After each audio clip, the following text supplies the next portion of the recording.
It is 11 a.m. in The Hague. It's 2:30 p.m. in Kabul. I'm Monita Rajpal. This is World One, live from London. History is made at The Hague. In the last hour, the International Criminal Court delivered its first ever verdict, almost a decade after the court started work. The ICC found Thomas Lubunga, a Congolese rebel commander, guilty of sending children into battle. Lubunga has been held at The Hague since March 2006. His trial began in 2009. He denied the charges of enlisting and conscripting child soldiers for his militia during a 4-year war in the Democratic Republic of Congo.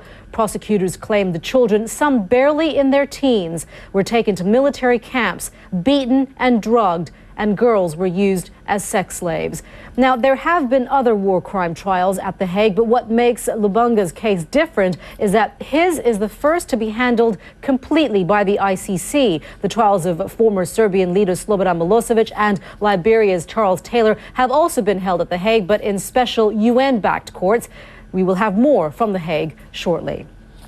At least one Afghan security official has been killed in a bomb blast in the southern city of Kandahar. This is where a U.S. soldier is accused of killing 16 people on Sunday, prompting calls for revenge from the Taliban. The U.S. Defense Secretary arrived in Afghanistan a few hours ago. Leon Panetta's visit, it is the first by a senior U.S. official since the killings took place. CNN's Sarah Seidner is in the Afghan capital, Kabul. She joins us now live with more on that. Sarah. Thank you, Sarah Seidner there in Kabul.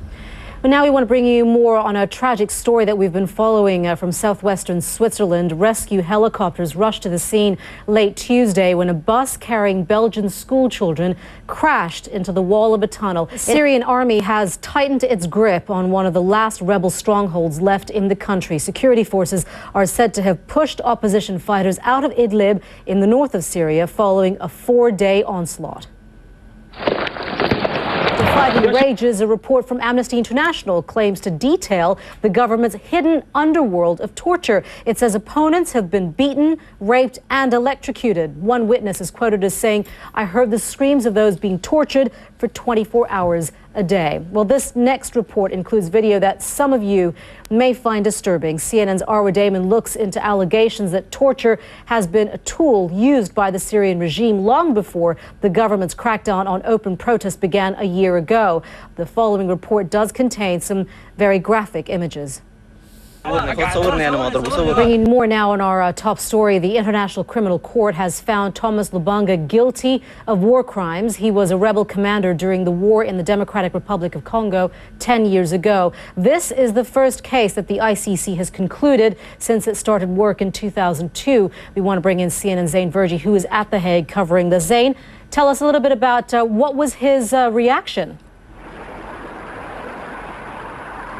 Monita, he was pretty much stone-faced as the guilty verdict was read out. The judge took about half an hour to describe and outline what he was accused of. But this is a major moment for the International Criminal Court behind me. This is the first verdict that they've ever come out with. This was the first arrest they made and the first case that they started to prosecute. Zain, again, give us an idea what kind of message that the ICC hopes this does send for other pending trials that could take place.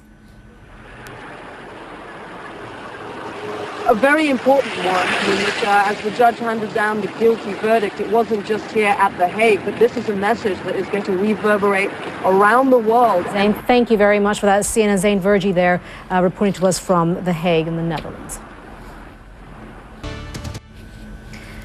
That's, Republican presidential hopeful Rick Santorum has been savoring the moment after winning the primaries in Alabama and Mississippi, which were held on Tuesday. We want to take a look at Tuesday's results from the state of Alabama, where Santorum finished first with about 35% of the vote.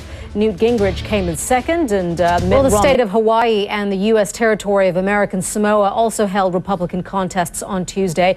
We have results from American Samoa where Mitt Romney won. He's projected to win in Hawaii too. We want to catch up with CNN's political editor, Paul Steinhauser. He joins us now from CNN Center in Atlanta. So I guess money is not enough to get you enough votes. Yeah, money is important, no doubt about it, in the battle for the nomination, but it's not the only thing. Listen, why did Rick Santorum win in Mississippi, win in Alabama? He's going to continue on for a few more chapters.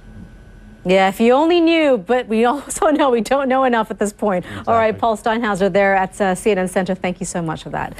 You are watching World One live from London, and Secretary Leon Panetta is in Afghanistan trying to calm the anger over Sunday's shooting rampage, allegedly by a U.S. soldier in Kandahar. But with the deadline looming to remove U.S. and NATO troops from the country, questions are being raised about the timing of the pullout. A little earlier, I spoke to Ambassador Simon Gass. He's NATO's senior civilian representative in Afghanistan, and I asked him if the two countries will be able to trust each other again.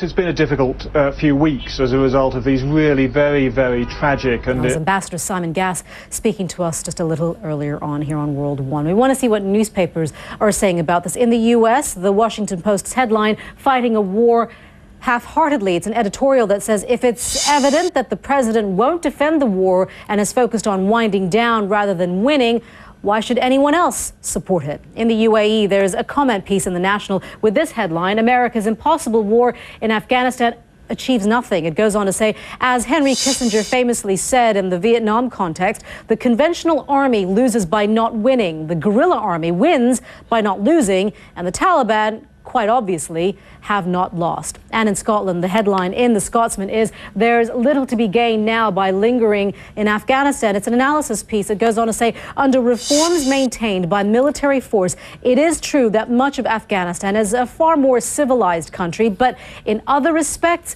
it has changed little. Long-term interventionism against the will of local people has had its day, and Afghanistan must find its own way. As Leon Panetta tries to mend ties in Afghanistan, Britain's Prime Minister is continuing his charm offensive in the United States. The second day of David Cameron's official visit to America will kick off with formal talks, which are expected to focus on an upcoming NATO summit, Afghanistan and Iran. The pair spent the first day in Ohio watching a basketball game, a first for Mr. Cameron. Brianna Keeler joins us now from the White House with more on that. So a little bit of March Madness for the British Prime Minister.